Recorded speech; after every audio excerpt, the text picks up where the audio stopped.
আপনারা জানেন আমি বিএনপির নানা ইস্যু নিয়ে আলাপ করতেছি, বিএনপির রাজনীতির সাথে আমার দ্বিমতের জায়গাগুলো তুলে ধরতেছি। বিএনপির অনেকে বলতেছেন যে আপনি জামাতের কথা বলেন না কেন, অনেকে ভাবতেছেন ক্যানপি নাকি বিএনপির পিছে লাগলো, ওই যে ওইটার মতো, ওই যে কইছিল না হানিফের পোলা বারবার শুধু আমারই পিছে কেন, এই যে শুনেন আর মানুষ পান নাই, বারবার শুধু আমার উপরেই, বারবার শুধু আমার উপরেই কেন কেন। দেখেন ভাই, আমি বিএনপি পিছনে লাগি নাই, বিএনপি আমার শত্রু না, আমি আমার মতো একটা বিএনপি দেখতে চাই, সেটা থেকে বিএনপি দূরে সরে যাইতেছে। আপনার বন্ধু যদি আপনার থেকে দূরে সরে যায়, আপনি তো বন্ধুকে সতর্ক করবেন কিনা, সেটা আমার দায়িত্ব কিনা বলেন। তা আপনারা চিন্তা করে দেখেন, আওয়ামী লীগ যখন ক্ষমতায়, আমার তো আওয়ামী লীগ করাটাই সবচেয়ে স্বাভাবিক ছিল, তাই না? আমার অ্যাডভান্টেজও ছিল, তো নানা অ্যাডভান্টেজ ছিল। আমি আওয়ামী লীগের যা যা ক্ষতি করছি দল হিসাবে, আমারে তার নিজের দলে নেওয়ার দরকার নেই, আমারে খালি থামাই চুপ করে রাখতে পারলে তাদের অনেক লাভ হইতো, ঠিক কিনা বলেন? ঠিক একইভাবে আমার তো এখন বিএনপি সমালোচনা না করে সাপোর্ট করে গেলে খুবই ভালো হইতো, আমার জন্য ব্যক্তিগতভাবে ভালো হইতো, তাই না? শীর্ষ নেতার সাথে আমি খুবই ভালো ব্যক্তিগত সম্পর্ক আছে, এখনো আছে।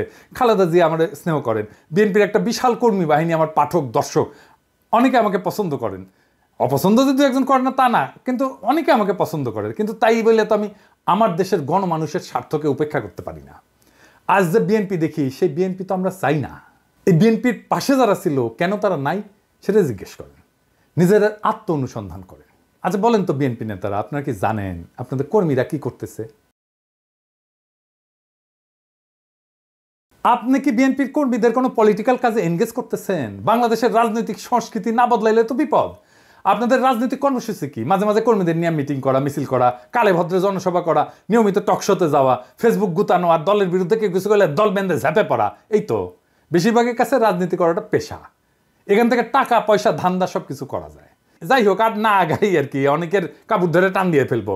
রাজনীতি আর উপার্জনের ধান্দার দুইটা জিনিস এক না, আমি আর এটা নিয়ে কথা কইতে চাই না। যাই হোক, আজকে অন্তত কথা কইব না। রাজনৈতিক দলের আশেপাশে দুর্বৃত্তরা দল বাঁধে মাছির মতো, সেই জন্যই ভালো মানুষেরা আশেপাশে যায় না। এই যে দেখেন, মঞ্চে জিয়ার ছবি দিয়া, খালেদা জিয়ার ছবি দিয়া, এমনকি তারেক রহমানের ছবি দিয়া নর্তকী দেখেন, দেখেছেন? উঠে কি কেউ নাই যে কবে ভাইজান নর্তকী নিয়ে আইসা নিবার তো নাও, সাংস্কৃতিক অনুষ্ঠান করো, তোমার মতো করে করো। রাজনৈতিক দলের নেতার ছবি টাঙায় কে, আমার নেতার ছবি টাঙায় কে, জিয়ার ছবি টাঙে কে, দেখবেন কোনো উত্তর নাই। কর্মীদের দোষ দেই কেন? খোদ তারেক রহমানের সভায় বিএনপির শীর্ষ নেতাদের উপস্থিতিতে ওখানে তার নর্তকী আনতে পারে না, কিন্তু ওই নর্তকীর মতো একজন আনছে রোবায়েত ফেরদৌস, জিয়া বন্দনা করিচ্ছে। দেখেন 1975 সালের বাকশালে 4টি পত্রিকা রেখে সমস্ত পত্রিকাকে বন্ধ করা হয়েছিল, গণমাধ্যমের কণ্ঠরোধ করা হয়েছিল। শুনলে অবাক হবেন, সেই সময়কার সাংবাদিকতার ইতিহাস পড়ে আমি দেখেছি সাংবাদিকরা মুদি দোকান দিচ্ছে, তারা হচ্ছে ভ্যানে দোকান দিয়ে তাদের জীবন জীবিকা, হাজার হাজার সাংবাদিক বেকার হয়ে গেছে। এই যে সাংবাদিকতা পেশার যে ডিগনিটি, তাদের যে মত প্রকাশ ভাব প্রকাশ স্বাধীনতা, এটা ফেরত নিয়ে আসছেন কে? একজন সামরিক শাসনের লোক হয়ে, সামরিক ব্যারাক থেকে এসে শহীদ প্রেসিডেন্ট জিয়াউর রহমান কিন্তু এই যে বহুদলীয় গণতন্ত্রের কথা আমরা বলি, বহু সংবাদপত্রের কথা বলি, বহু মতের কথা বলি, সেটা কিন্তু তিনি আমাদের জন্য নিশ্চিত করেছেন। বিএনপি পর্যন্ত শেষ, বিএনপি বিরোধী থাকার পরে যে নির্বাচন যেটা হয়েছে, সেই নির্বাচনটুকু যা হয়েছে ফাইন, এখানে খুব বেশি কারচুপি জালের কোনো সুযোগ ছিল না। এইগুলো আমার কাছে খুব গুরুত্বপূর্ণ। আমি যতটুকু দেখেছি ভোট যা হয়েছে মোটামুটি ভালোই হয়েছে।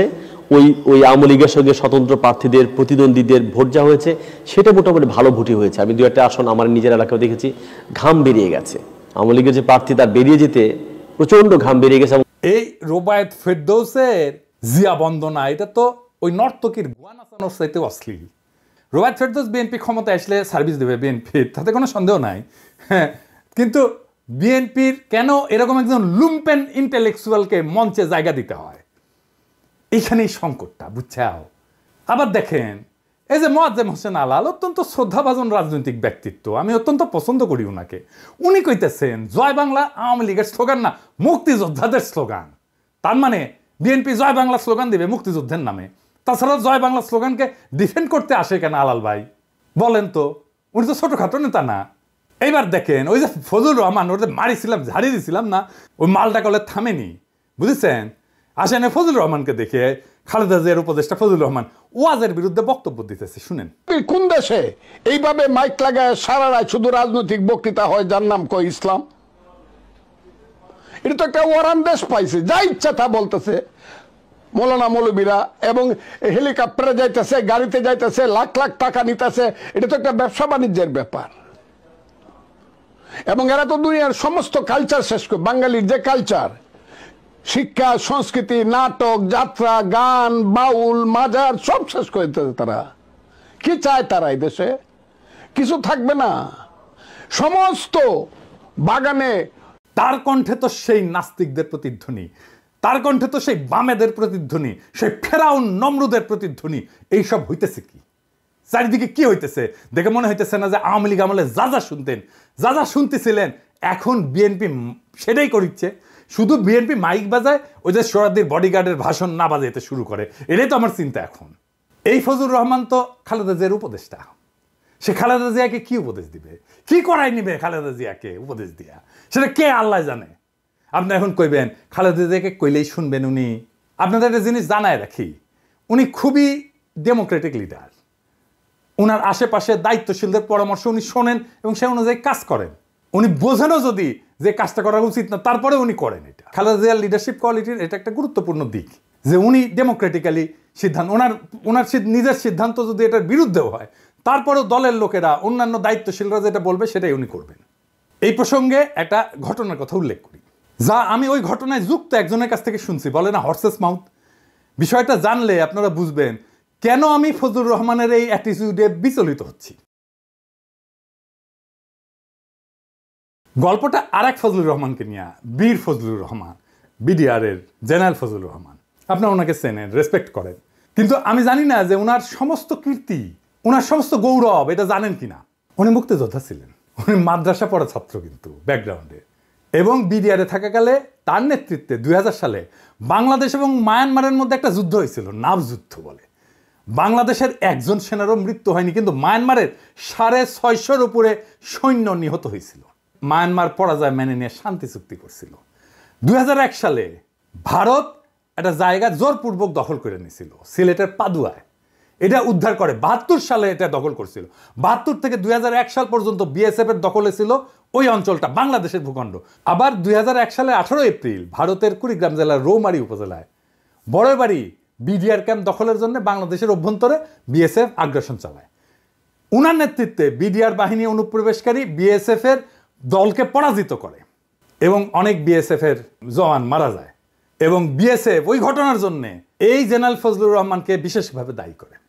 উইকিপিডিয়াতে একটা ঘটনা লিখিছে যে ফজলুর রহমানের কে নিয়া, সুপু আছে না, ওই যে সুপু প্রেসিডেন্ট, বিএনপি পিও প্রেসিডেন্ট আর কি, ওই যে 1975 সালে 20 আগস্ট সোহরাওয়ার্দীর বডিগার্ডের জয় বাংলা করে দেওয়ার প্রতিবাদ করতে গিয়ে গ্রেপ্তার হয়ে জেলখানায় নিয়ে যাওয়া হয়। সেখানে সে লিখিচ্ছে ফজলুর রহমান নাকি তার তাঁতি মারতে মারতে কইছিল, এই বেটা তোর বঙ্ক বল্টু কোথায়? উঠি লিখিছে, উনি নিজে লিখিছে, উনি লিখিছে উনি নাকি পাকিস্তানি ফেরত সামরিক অফিসার। এটা সুপুর নিজেই লিখিছে, তবে এটা ভুল। আমি জেনারেল ফজলুর রহমানকে জিজ্ঞেস করেছিলাম যে ফজলুর ভাই এটা কি আপনি করেছিলেন? আমাকে পাশাত লাথি মারিছিলেন? তো বললেন পিনাকি তোমাকে মনে হয় আমি এই কাজ করতে পারি। সুপু যার কথা লিখেছে সেই লোক হইতেছে 15 ইস্ট বেঙ্গল রেজিমেন্টের নাম হইতেছে ফজলুর রহমান ফারুক। উনি এখনো বেঁচে আছেন কিন্তু। আর উনি ফজলুর রহমান ছিলেন 10 ইস্ট বেঙ্গল রেজিমেন্টের, এবং বরং উনারে ডেকে আনা হয়েছে যে চুপপুরে ধরা হয়েছে, যাইয়ে উনি ছাড়াইছেন চুপপুরে। যাই হোক, উনি আর্মি থেকে কিভাবে বিদায় নিলেন এটা জানেন? আসেন সে আলাপটা করি। উনাকে বাধ্যতামূলক অবসরে পাঠানো হয়েছিল। পাঠাইছিল কে জানেন? কে জানেন? হাসিনা না, খালেদা জিয়ার সরকার। খালেদা জিয়াকে কয়েকজন জেনারেল এই বুদ্ধি দিছিল। কোন কোন ইন্ডিয়াপন্থী জেনারেল এই বুদ্ধিটা দিছিল তাদের নামটা বললাম না, আমি সবার নাম জানি। মনে রেখেন, এটা আমার জেস্টার অফ গুডউইল। বললে কলে সিপাহী জনতার মাইর খাইয়া ভত্তা হইয়া যাবেন, আমি কইলাম না সেই জন্য। ইন্ডিয়া পাদুয়ায় রৌমারিতে বীরত্বের বদলা নিল কি দিয়া? তারে বাধ্যতামূলক অবসর পাঠায়। কার হাত দিয়া? খালেদা জিয়ার হাত দিয়া। কি কি যুক্তি দিছিল ওই জেনারেলরা জানেন? আসলে এদের হচ্ছে মাদ্রাসা ঘৃণা। যেহেতু উনি মাদ্রাসা ব্যাকগ্রাউন্ড থেকে আসছে, সেই জন্য মাদ্রাসা এলিটরা পছন্দ। আমি এই জন্যই এলিটদের দেখতে পারি না। ভয়ঙ্কর মাদ্রাসা ঘৃণা এই এলিটদের মধ্যে। ও কইছিল যে উনি নাকি মডার্ন ওয়ারফেয়ারের কিছুই জানেন না, উনি মাদ্রাসা ব্যাকগ্রাউন্ডে। জেনারেল ফজলুর রহমানের মতো গৌরবজনক লড়াইয়ের ইতিহাস কয়জন জেনারেলের আছে বাংলাদেশ সেনাবাহিনীর?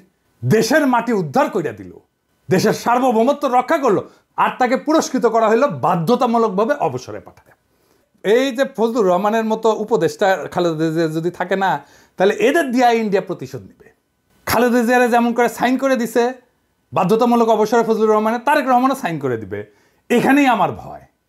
বিএনপি শুধু না, জামাতকেও বলতেছি, জনগণের সাথে আপনাদের ন্যূনতম 4 দফার চুক্তি করতে হবে। আপনারা নির্বাচন করবেন, যাই করবেন, তার আগে 4 দফা চুক্তি করতে হবে জনগণের সাথে।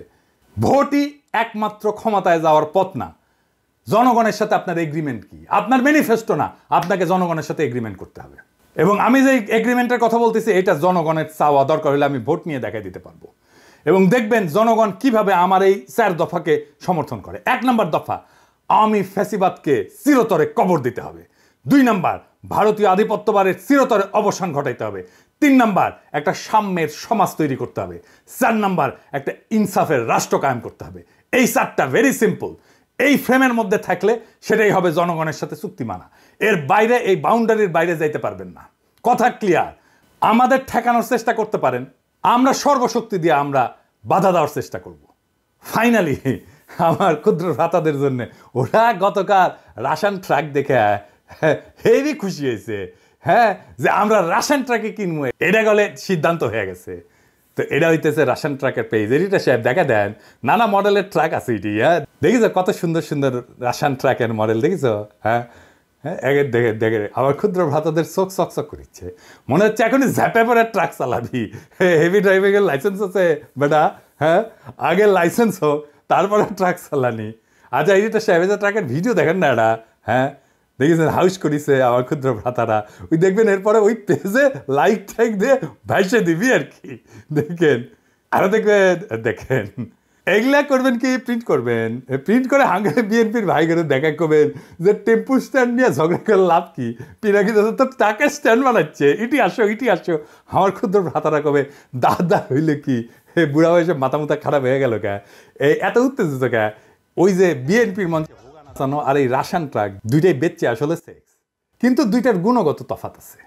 রাজনীতিও ইনকা নাচানোর সাথে টেম্পু স্ট্যান্ডই আসবে, ওটাই কালচার।